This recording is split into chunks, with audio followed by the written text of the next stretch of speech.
경기도의 한 초등학교 4학년 교실. 틈만 나면 장난인 아이들 속에 유독 어울리지 못하는 아이가 있다. 교실엔 38명의 친구들이 있지만 아이는 혼자다. 선생님이 좋아하는 우리 반 친구 중에 자 누구일까? 자 한번 성재가 일어나서 한번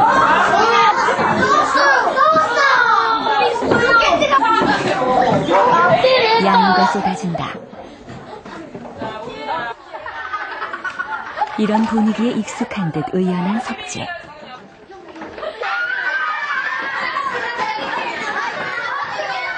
한 달에 한 번씩 있는 자리 재배치 시간. 번호를 무작위로 뽑아 짝을 바꾼다.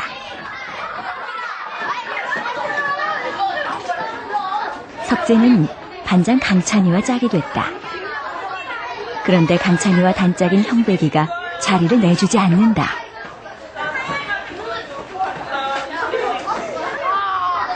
쳐다보지도 않는 강찬이. 형배기와 강찬이는 결국 울음을 터뜨린다. 머쓱해진 석재.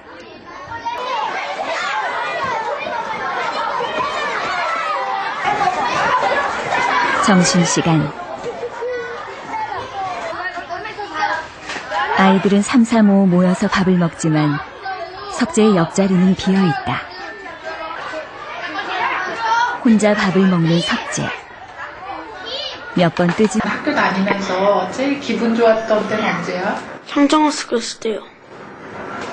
왜? 그때 무슨 일이 있었는데? 애들이랑 점심 같이 먹었어요. 나를 소개하는 걸 해가지고 시작을 해볼 거예요. 지금 머릿속으로 내가 그러니까 다른 사람이 아니라 국어 시간.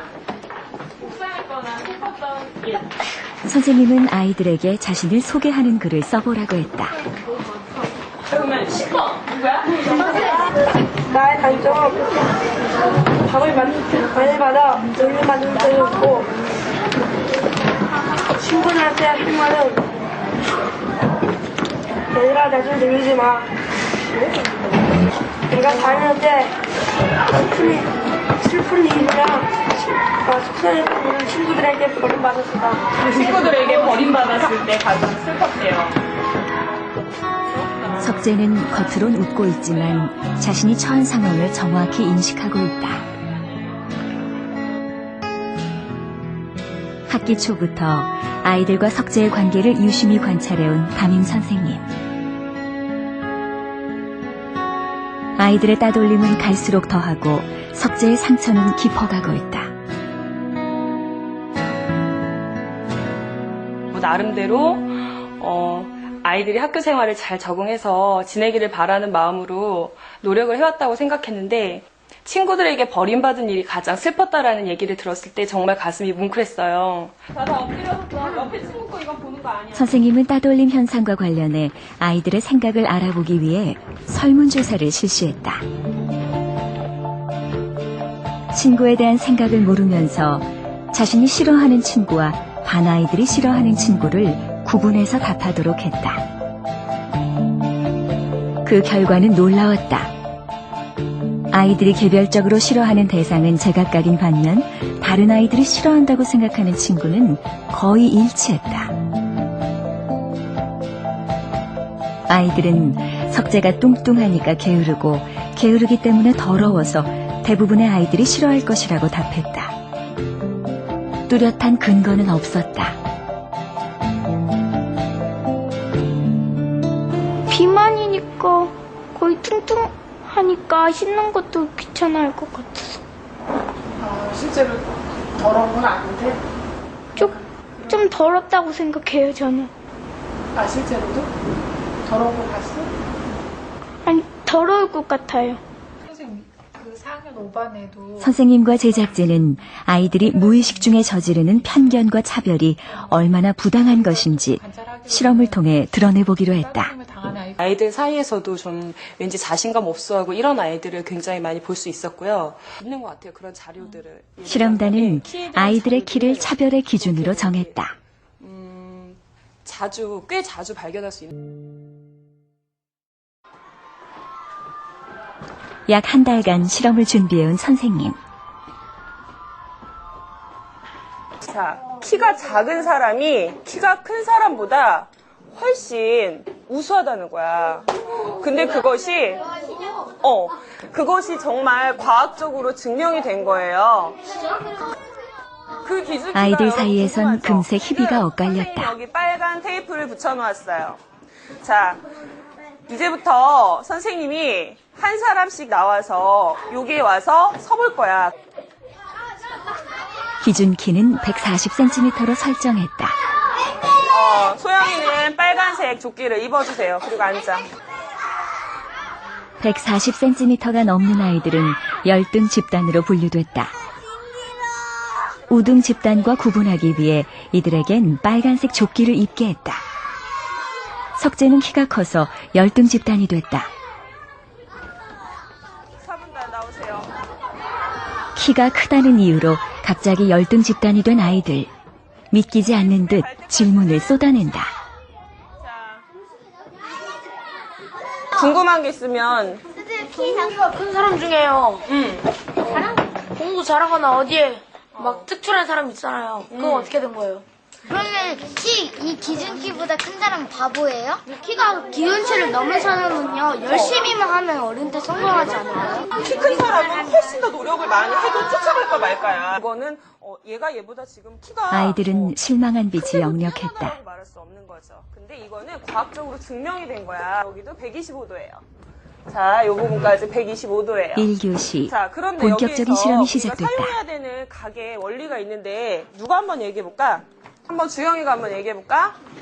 각 리얼 디귿은 55도가 돼요. 그치. 55도가 되겠지? 네. 그치? 여기까지 좋아. 근데? 자, 됐어요. 누가 사다리꼴의 정의에 대해서 한번 얘기해 볼 수 있는 친구. 사다리꼴의 정의. 한 쌍의 변이 평행입니다. 키가 큰 아이들에게 핀잔을 그걸 줬다. 응용한 문제를 풀 줄 알아야 돼요. 그래, 찬현이 화이팅. 선생님 생각에는 잘할 것 같아. 아까 어떤 친구도 선생님이 딱 이 그림을 보여주니까 막 손으로 하나, 둘, 셋 막 그리고 있었는데 창현이는 선생님이 알려주지도 않았는데 야, 이걸 칭찬 박수 5번 시작.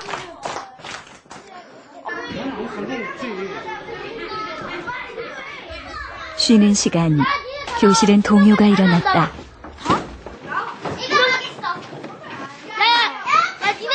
아이들은 키를 다시 재기 시작했다.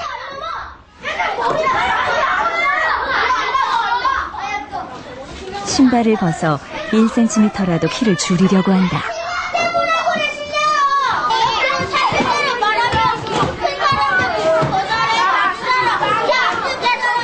여러 사람이 등을 붙이고 허리를 기역장 모양으로 선생님은 강도를 더 높였다. 그 위에 사람이 올라가서 걸어갑니다. 근데 세인이 목소리가 왜 그래? 거의 들리지도 않으려고 하네. 그리고 노다리 밟기는 여러분 우리 반 친구들이 직접 합체 시간 해봐서 누구나 알고 있는 거죠? 자, 그 다음 또 작은 실수도 그냥 넘어가지 않았다. 오늘날에 가져만 하고 아니 옛날 가족 그거 봐. 지금 선생님 얘기도 안 듣고 있었어?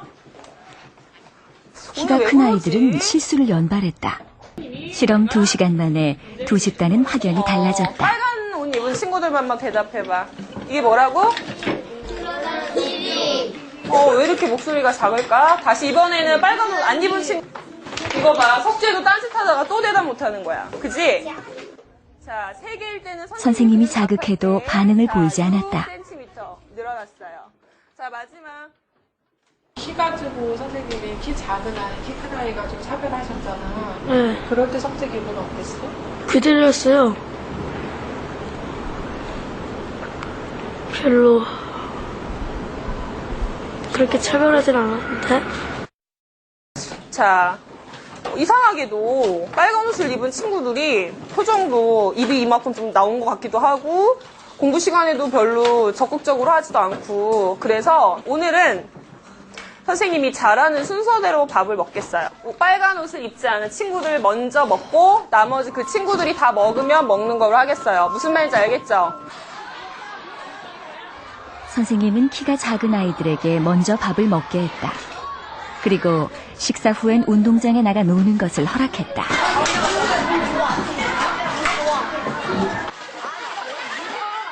기다리다 화가 난 열등 집단 아이들. 남녀 할 것 없이 울음을 터뜨린다.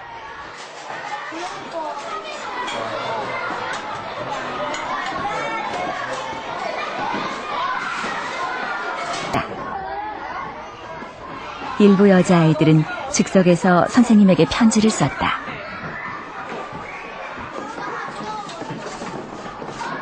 남자아이들의 반응은 과격했다. 조끼를 벗어던지기 시작했다. 아이들이 그런 격렬한 반응을 보였을 때는 감정적으로는 굉장히 속상하고 내가 저 부분에 대해서 지금 빨리 설명하지 못하는 것에 대해서 안타깝고 그런 마음도 들었지만 아이들이 미리 어려서 이런 어떤 차별 때문에 당하는 어떤 고통이나 또 다른 사람을 이해하는 그런 계기, 자신이 피부로 느껴서 아 이런 감정이구나 하는 것을 느낄 수 있도록 하는 그런 계기를 준다는 점에서는 참 필요한 어떻게 보면 훈련이 될 수 있겠구나 그런 마음이 들었고 선생님은 방과 후 키 큰 아이들을 도서실로 데리고 갔다. 선생님이 이렇게 키를 가지고 두 그룹으로 나눈 거에 대한 자기의 생각을 한번 얘기해보자. 저희를 비교하는 것 같아서 짜증이 그렇게 느꼈어요. 그렇게 느꼈고요. 선생님이요, 우리한테요, 키가 140 넘는다고 괜히 빨간 티 입으시고, 그 다음에 우리를 괜히 차별하시고, 그래서 수업도 재미없고.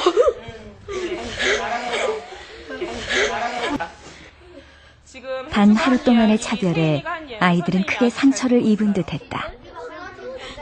그러나 석재는 여전히 무반응이다. 지금 우선 여러분 입고 있는 빨간 티를 벗어주세요. 네.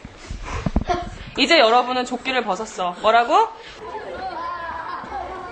하루 동안 같은 경험을 한 열등 집단 아이들. 한데 모여 하교를 한다. 아이들에게 오늘의 경험은 낯설고도 이해하기 힘든 것이었다. 키 재서갖고 넘는 애들. 집에 돌아오자마자 승민이는 엄마에게 오늘 겪었던 일을 토로하기 아무 시작한다. 말도 안 하고. 아무 말씀 안 하시고. 그러니까 한마디로 차별이라고 할까? 그 아무리 생각해도 네가 지금 억울한 거야. 네, 그렇지. 우등 집단이었던 아이들은 오늘을 어떻게 기억할까? 애들 많이 속상했겠다. 네. 속상해갖고, 응, 얘들 응, 힘이 그냥 아주 그냥 쫙 빠져갖고, 근데 우리 원숙이는 그럼 점심시간까지 좋겠네? 희망적이겠네? 희망적이긴 한데, 오늘 그 사건 때문에 지금, 기분이 안 좋아? 네, 기분이 많이 안 좋아요. 그가 가장 많이 생각나요. 원석은 친구들에게 미안한 마음을 가지고 있다.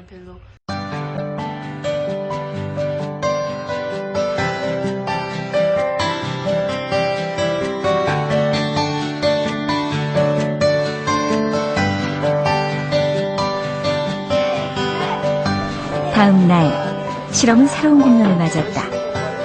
선생님이 어제 그 키를 가지고 좀 더 우수한 아이들과 좀 상대적으로 덜 우수한 아이들이 있다고 선생님이 얘기를 했었죠. 그거를 가지고 선생님이 어제 사실은 월요일이었죠. 그래서 선생님들하고 회의를 했어. 얘기를 나눠본 결과 이것은 동양이 아닌 서양의 어린이들한테만 해당이 된다는 거야. 서양의 어린이들한테만 해당이 된대. 아이들 사이에 환호와 절망이 교차했다. 이거는 여러분이 평소에 알던 거. 자, 어제 빨간 옷을 입지 않았던 친구들 한번 일어나봐. 빨간 옷을 입지 않았던. 어제 우등 집단이었던 아이들이 오늘은 열등 집단이 됐다. 이거는 선생님이 다른 의미가 있는 게 아니야. 입어. 아니, 다시 안 재봐도 돼. 어제 정확하게 쟀어. 이거 누구 거야? 첫째 날과 마찬가지로 의도적인 차별이 시작됐다. 근데 어떻게 선생님이 좀 보니까 어때요, 좀? 뒷마무리가 깔끔하지가 못한 것 같아. 그냥 아무렇게나 막 그린 것 같은데? 무성의하게 막 칠한 것 같아. 다시 보충해서 그려.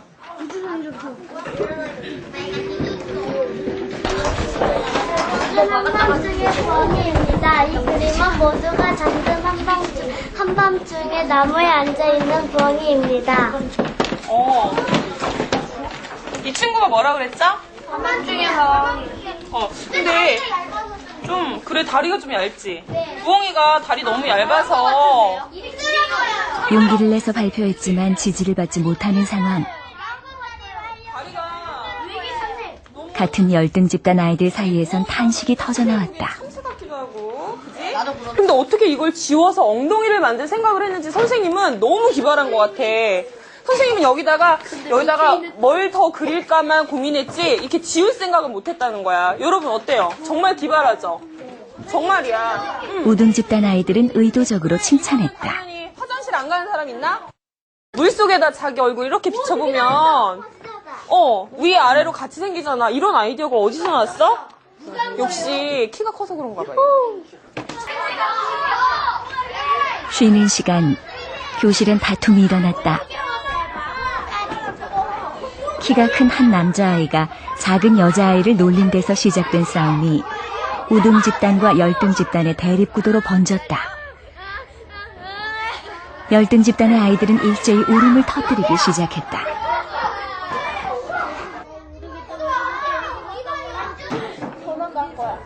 반면 열등 집단 아이들은 교실에 남아 과제를 하도록 했다.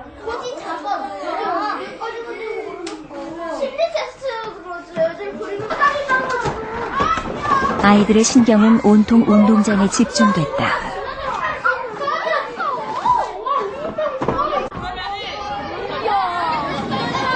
선생님은 교실에서 잘 보이는 위치에서 우등 집단 아이들과 기념 촬영을 했다. 선생님도 우리 마음을 몰라. 선생님 사람들 마음도 맞아. 이게 다른 거야. 급기야 집에 전화를 한다. 지금 바깥에 있는 전화 간다, 친구가 지금 난리는 전학을 가겠다는 아이들이 속출했다.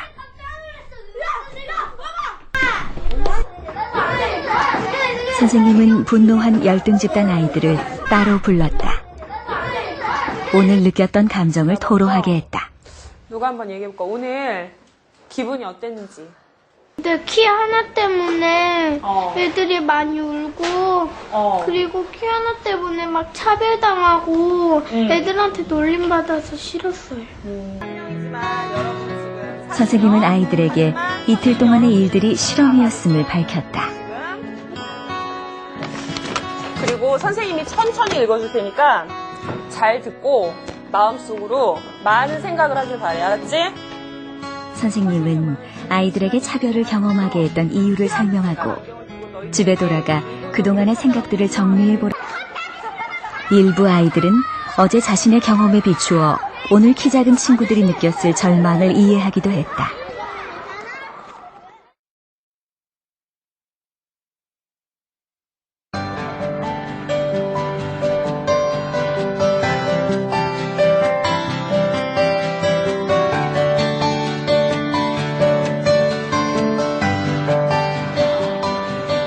셋째 날 아침, 선뜻 손을 들지 못하는 아이들.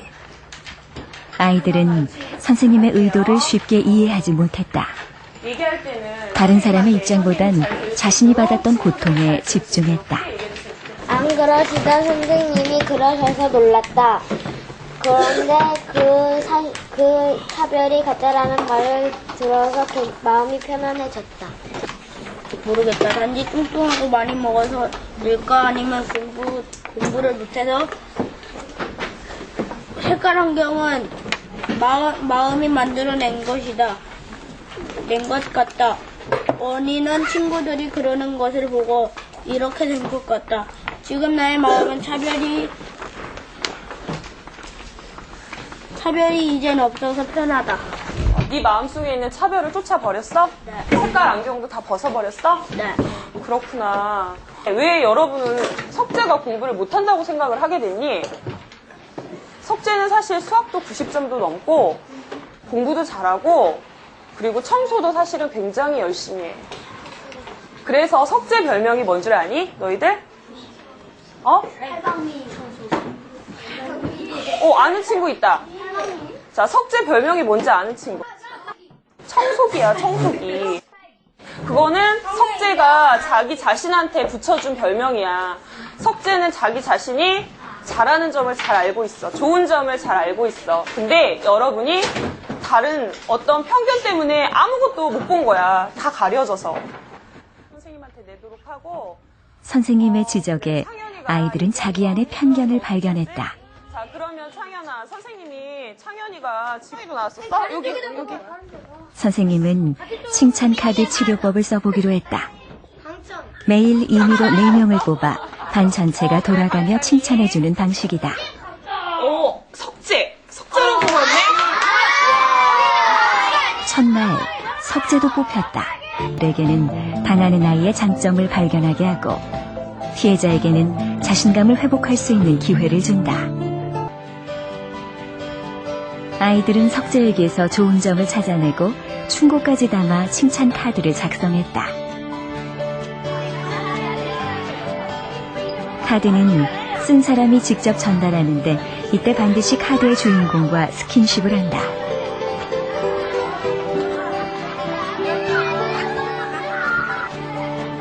석재에겐 처음 느껴보는 친구들의 따뜻한 관심이었다. 학교 들어와서 제일 좋은 날이에요. 왜? 친구들에게 칭찬 카드 받아서요. 칭찬 카드를 구경하기 위해 석재 주변엔 아이들이 모여들었다. 늘 외롭던 석재 주변이 모처럼 아이들로 시끌벅적해졌다.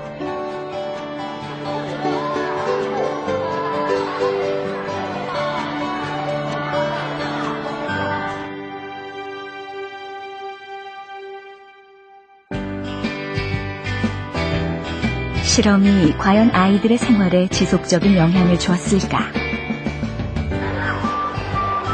제작진은 일주일 후 다시 학교를 찾았다. 쉬는 시간, 어울려 장난치는 아이들 속에서 석재를 발견했다. 친구들과 스스럼 없이 어울리는 석재. 더 이상 친구를 찾아 다른 교실을 기웃거리는 모습은 볼 수 없었다. 친구. 제일 먼저 첫 번째. 먼저 손을 들어 발표를 청한다. 이야, 그래. 오, 석재가 선생님한테 사인을 보냈어. 이순신 장군을 돌아가실 때 나의 죽음을 적에 알리지 하셨다. 그래서 나는 이순신 장군의 용감함을 배웠다. 이야, 어때요? 이야, 우리 석재야, 이거 석재가 직접 붙여줘야지. 야, 얘들아, 우리 석재한테 칭찬 박수 몇 번 해주면 좋을까? 5번? 그래. 10번? 자, 5번만. 자, 칭찬 박수 5번. 시작.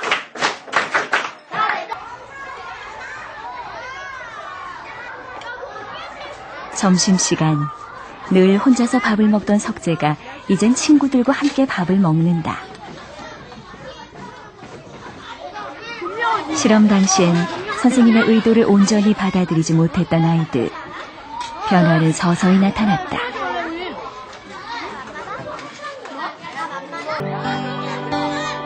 실험이 끝나고 일주일 사이 아이들은 석재에게서 외로움과 따뜻함을 발견했다. 그리고 마음으로 다가가면서 그동안 몰랐던 석재의 진가를 알아가고 있다.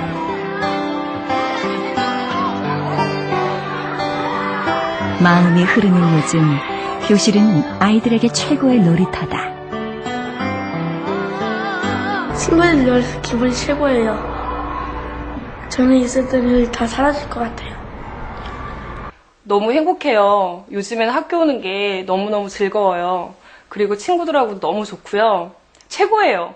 라는 그 말을 들었을 때 너무나 교사로서 물론 내가 아이들에게 좋은 수업을 하고 친절하게 대해주고 이런 것도 중요하지만 아이들이 인생에 있어서 너무 큰 선물을 준 것 같아서 선물을 준 저의 입장에서도 굉장히 뿌듯하고요. 감사하다는 마음이 들었습니다. 4학년 5반의 차별 탈출 프로젝트. 그것은 11살 아이들의 마음속에서 화해와 소통의 가능성을 찾는 과정이었다. 아이들의 교실은 지금 넓게 열려 있다.